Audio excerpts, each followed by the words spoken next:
లోకేష్ ను హీరోగా చిత్రీకరించేందుకు ప్రయత్నించి బొక్క బోర్లా పడింది టీడీపీ. అసెంబ్లీ సాక్షిగా అటర్ ఫ్లాప్ అయ్యారు మంత్రి చినబాబు. అసెంబ్లీలో చంద్రబాబు తర్వాత లోకేష్ ను లీడర్ గా ప్రాజెక్ట్ చేసేందుకు టీడీపీ చేసిన ప్రయత్నం వికటించింది. శాసనసభకు విరామం ఇచ్చి మరీ మండలిలో లోకేష్ తో గవర్నర్ స్పీచ్ పై మాట్లాడించారు చంద్రబాబు. అయితే వైఎస్ఆర్సీపీ ఎమ్మెల్సీలు అడిగిన ప్రశ్నలకు సమాధానం చెప్పలేక పారిపోయారు లోకేష్. తన శాఖకు సంబంధం లేని అంశాల్లో జోక్యం చేసుకుని అబాస్ పాలయ్యారు. మంత్రులెవ్వరికీ అవకాశం ఇవ్వకుండా అన్నింటిలో జోక్యం చేసుకుని చతికిలపడ్డారు. సాక్ష్యాధారాలతో వైఎస్ఆర్సీపీ ఎమ్మెల్సీలు అడిగిన ప్రశ్నలకు నీళ్లు నమిలారు చినబాబు. ఉద్యోగాల కల్పన విషయంలోనూ సమాధానం చెప్పలేక తడబాటుకు గురయ్యారు. హీరో చేద్దామనుకుంటే మరోసారి జీరో అయిపోయాడంటూ పార్టీలో గుసగుసలు వినిపిస్తున్నాయి.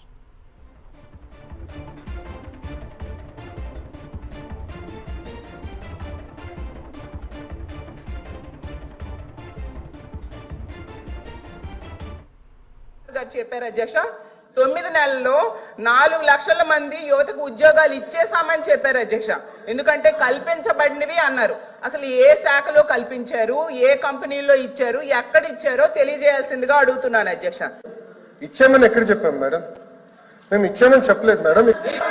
4 లక్షల ఉద్యోగాలు ఇచ్చాము అని చెప్పలేదు. 4 లక్షల ఉద్యోగాలు ఇచ్చాము అని చెప్పలేదు. దీనిపై మరింత విశ్లేషణను మా ఇన్పుట్ ఎడిటర్ ఇస్మాయిల్ లైవ్ ద్వారా అందిస్తారు. ఇస్మాయిల్, చూస్తూ ఉన్నాం తామొకటి తలిస్తే మరేదో జరిగినట్లుగా చెప్పుకుంటున్నారు టీడీపీ వర్గాలు. ఎలా చూస్తున్నారు మండలిలో లోకేష్ పరిస్థితిని?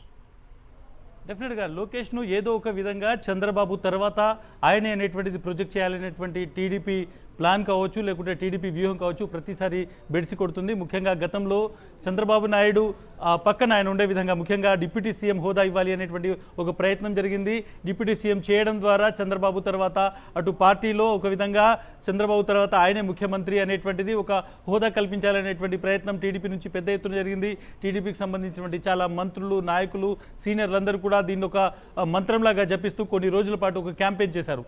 ఆ తర్వాత చూసుకుంటే అమిత్ షా ఇన్వాల్వ్ అయిన తర్వాత, అదేవిధంగా పవన్ కళ్యాణ్ ఒక విధంగా అలగడము, ఇవన్నీ జరిగిన తర్వాత చంద్రబాబు నాయుడు ఒక విధంగా ఇప్పుడు ఇమీడియట్గా నారా లోకేష్కు డిప్యూటీ సీఎం ఇవ్వాలి అనేటువంటి ఒక ఆలోచన నుంచి కొంతవరకు దాన్ని వాయిదా వేసినట్టుగా తెలిసింది.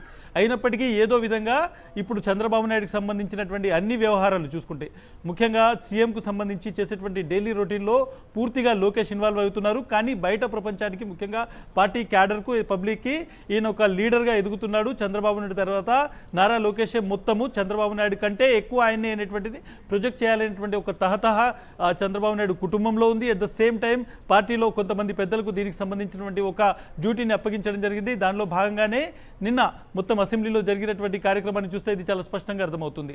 గవర్నర్ ప్రసంగం మీద ధన్యవాద తీర్మానం ఇచ్చేటువంటి సమయంలో నారా లోకేష్ ఆయన మాట్లాడాల్సింది. దీనికోసము పూర్తిగా మంత్రులందరూ నారా లోకేష్కు అండగా వచ్చి వాళ్ళందరినీ కూడా ఎక్కడైతే మండలికి తీసుకురావడం జరిగింది. కాసేపు మొత్తం అసెంబ్లీని ఒక విధంగా వాయిదా వేయడం జరిగింది. ఆ తర్వాత తనకు సంబంధం లేని శాఖల్లోకి కూడా ఆ క్వశ్చన్స్కి తానే ఆన్సర్ ఇచ్చేటువంటి ప్రయత్నం చేయడము, ఒక విధంగా ఇప్పుడు నారా లోకేష్ ఎటువంటి సిచ్యువేషన్ అయినా హ్యాండిల్ చేయగలుగుతారు, ప్రతిపక్షాన్ని ఆయన ఆడుకోగలుగుతారు, ప్రతిపక్షం మీద ఆయన కామెంట్ చేయగలుగుతారు, లీడర్గా బాగా ఎదిగారు అనేటువంటిది ఎక్స్పోజ్ చేయాలనేటువంటిది టీడీపీకి సంబంధించినటువంటి పూర్తి ప్లానింగ్. దీనికి సంబంధించి అటు మీడియా మేనేజ్మెంట్ కావచ్చు, లేకుంటే ఆ అసెంబ్లీలో చేయాల్సినటువంటి మేనేజ్మెంట్ కావచ్చు, పూర్తిగా చేసుకొని ఒక గ్రౌండ్ ప్రిపేర్ చేసుకొని మొత్తం కార్యక్రమానికి శ్రీకారం చుట్టారు.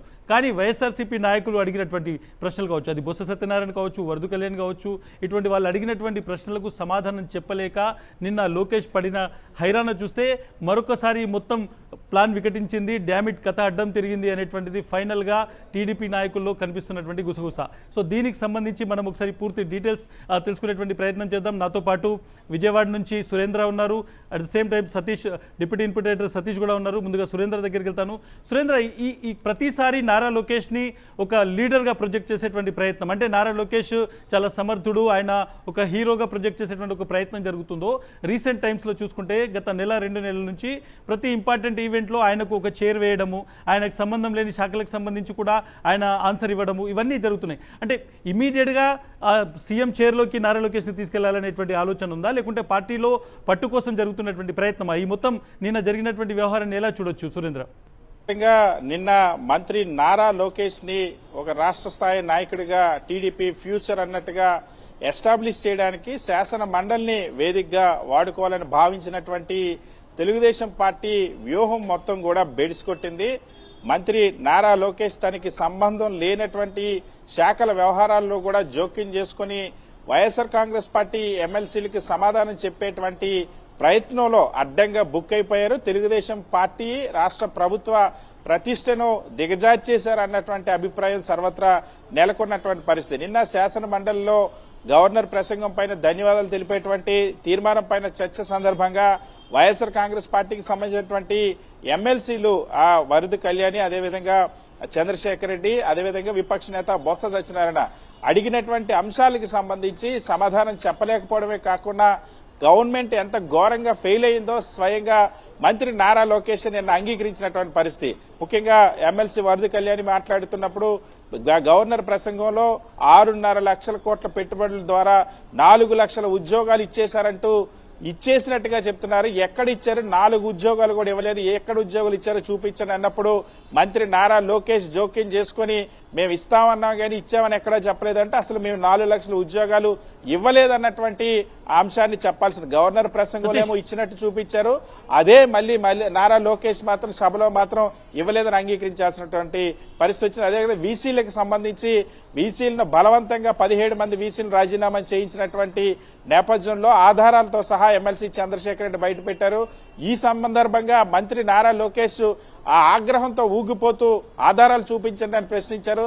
వెంటనే ఆ విపక్ష నేతగా ఉన్నటువంటి మండలిలో విపక్ష నేతగా ఉన్న బొత్స సత్యనారాయణ మీరు దమ్ముంటే విచారణకు ఆదేశించండి, ఆధారాలు ఇస్తామంటే దానికి కూడా వెనకడుగేసినటువంటి పరిస్థితి. ఇస్మాయిల్, డెఫినెట్గా సతీష్ ప్రతిసారి అంటే తనకు సంబంధం లేని శాఖల వ్యవహారంలో కావచ్చు, లేదంటే తాను ఒక government head of the government లాగా మొత్తం నారా లోకేష్ ప్రవర్తించేటువంటి ఒక ప్రయత్నం జరిగింది. అసెంబ్లీని కాసేపు, ముఖ్యంగా శాసనసభను కాసేపు వాయిదా వేయడము, మొత్తం మంది మార్పడంతో మండలికి రావడము, ఒక హీరోగా అతను ప్రొజెక్ట్ చేయాలనేటువంటి ఒక ప్రయత్నం. అంటే ఏంటి యాక్చువల్లీ టీడీపీకి సంబంధించినటువంటి పెద్దలు లేకుంటే చంద్రబాబు నాయుడు ఇంటెన్షన్ ఏంటి? పార్టీ మీద పట్టు కోసమా, లేదంటే ఇమేజ్ కరెక్షన్ చేసుకోవడం కోసమా? ఎందుకు నారా లోకేష్ కోసం ఇన్ని తంటాలు పడేటువంటి పరిస్థితి కనిపిస్తుంది? ఇస్మాయిల్, చాలా స్పష్టంగా ఇటీవల జరిగినటువంటి ఎపిసోడే దీనికి కారణం. డిప్యూటీ సీఎం పదవి కోసం పవన్ కళ్యాణ్ తో పాటు డిప్యూటీ సీఎం అవ్వాలని పోటీ పడినటువంటి నారా లోకేష్ అయితే ముందుగా నారా లోకేష్ ని రాష్ట్ర స్థాయి నాయకుడిగాను, ముఖ్యంగా TDP future, Andhra Pradesh future leader గా ప్రొజెక్ట్ చేయాలన్నటువంటి ఒక నిర్ణయానికి వచ్చారు. అందుకోసమే నిన్న ఆశ్చర్యంగా శాసన మండలిలో నారా లోకేష్ ఉన్నప్పుడు ఇతర ఏ మంత్రి కూడా మాట్లాడేటువంటి ప్రయత్నం చేయలేదు. వైఎస్ఆర్ కాంగ్రెస్ పార్టీ ఎమ్మెల్సీలకు సమాధానం చెప్పే ప్రయత్నం చేయలేదు.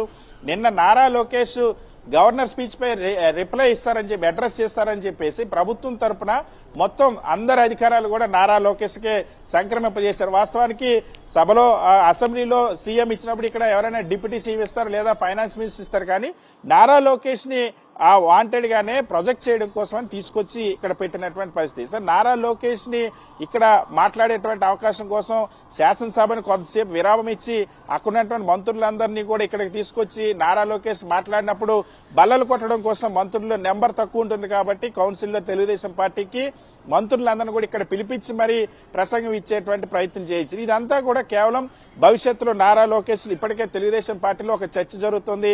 భవిష్యత్తులో త్వరలోనే నారా లోకేష్ ని తెలుగుదేశం పార్టీ అధ్యక్షుని చేయబోతా ఉన్నారు. అదేవిధంగా కేంద్రంలో కూడా పదే కేంద్ర మంత్రులతో ఆ సమావేశాలకి నారా లోకేష్ ని రాష్ట్ర ప్రభుత్వం తరపున పంపడం గానీ, భవిష్యత్తులో టీడీపీ అధ్యక్షుడు, ఆ తర్వాత ఉప ముఖ్యమంత్రి లేదా ముఖ్యమంత్రి, ఇవన్నీ ఆశలున్నాయి. కాబట్టి వీటి కోసం ఇప్పటి నుండే నారా లోకేష్ ని ప్రొజెక్ట్ చేయాలి, నారా లోకేష్ ని ఎస్టాబ్లిష్ చేయాలన్నటువంటి ఒక ప్రయత్నం నిన్న శాసన మండలి ద్వారా చేశారు. అయితే తొలి ప్రయత్నమే వికటించింది. తొలి ప్రయత్నంలోనే ప్రభుత్వం పరువుని మంత్రి నారా లోకేషే తీసేసుకున్నటువంటి పరిస్థితి. కేంద్రంలో కూడా అటువైపు ప్రత్యేక హోదాని ఎందుకు తేలేకపోయారు మీరు?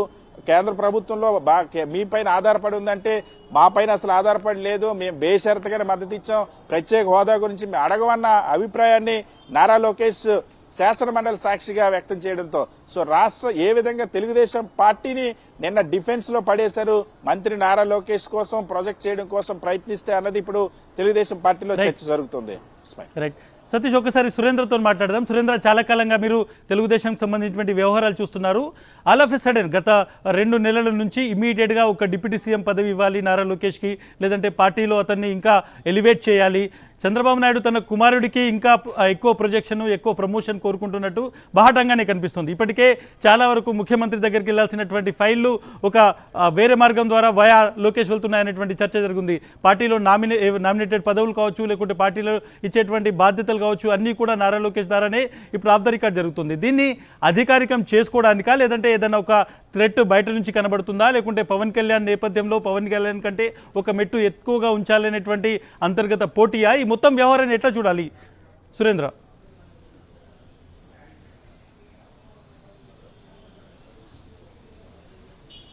ఇస్మాయిల్, అంటే కూటమి ప్రభుత్వం ఏర్పడిన తర్వాత ఫస్ట్ చంద్రబాబు నాయుడు, తర్వాత లోకేష్ థర్డ్ ప్లేస్లో, పవన్ కళ్యాణ్ సెకండ్, లోకేష్ థర్డ్ ప్లేస్లో కనిపించిన పరిస్థితి. అయితే ఉప ముఖ్యమంత్రి పదవి వస్తే పవన్ కళ్యాణ్తో సమానంగా లోకేష్ ఉంటున్నారు అనేది టీడీపీ ఎక్స్పోజ్ చేయాలనుకున్నారు. అయితే దాన్ని పూర్తిగా బీజేపీ కూడా వ్యతిరేకించిన పరిస్థితి. అమిత్ షా కూడా లోకేష్కి ఉప ముఖ్యమంత్రి ఇవ్వడం కుదరదంటూ చెప్పినట్టయితే వార్తలు వినిపించిన పరిస్థితి కనిపించింది. కాబట్టి చంద్రబాబు తర్వాత లోకేషే ప్రభుత్వంలో కానీ పార్టీలో కానీ క్రియాశీలకంగా ఉండబోతున్నారు అనేది ఒక ఇండికేషన్ ఇవ్వడం కోసం చాలా విశ్వ ప్రయత్నాలు అయితే చేస్తున్నారు. ఈ అసెంబ్లీ సమావేశాన్ని దాన్ని వేదికగా చేసుకున్నట్లయితే చాలా స్పష్టంగా కనిపిస్తుంది.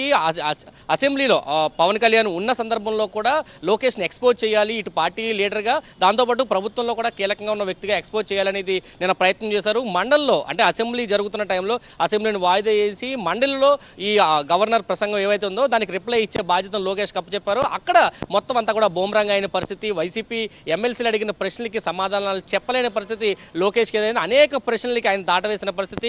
గత ఎన్నికల్లో ఏవైతే హామీలు ఇచ్చారో ఆ హామీలు అన్నింటినీ కూడా ఇక్కడ వైసీపీ ఎమ్మెల్సీలు అడగడం, దాన్ని దాటవేసే ప్రయత్నం అయితే లోకేష్ చేసినట్టు చాలా స్పష్టంగా కనిపిస్తుంది. దాదాపు 9 నెలల కాలంలో 6 లక్షల కోట్ల రూపాయల పెట్టుబడులు వచ్చాయంటూ లోకేష్ ప్రకటించారు. దాదాపు 4 లక్షల ఉద్యోగాలు ఇచ్చామంటూ కూడా వాళ్ళు ప్రకటించిన పరిస్థితి. కానీ ఒక్క ఉద్యోగం కూడా ఆంధ్రప్రదేశ్లో రాలేదనేది చాలా స్పష్టంగా కనిపిస్తుంది. ₹1 పెట్టుబడి కూడా వచ్చిన పరిస్థితి కూడా ఎక్కడా కనబడలేదు. ఇవన్నీ కూడా పెద్ద నిన్న చర్చకు వచ్చిన పరిస్థితి.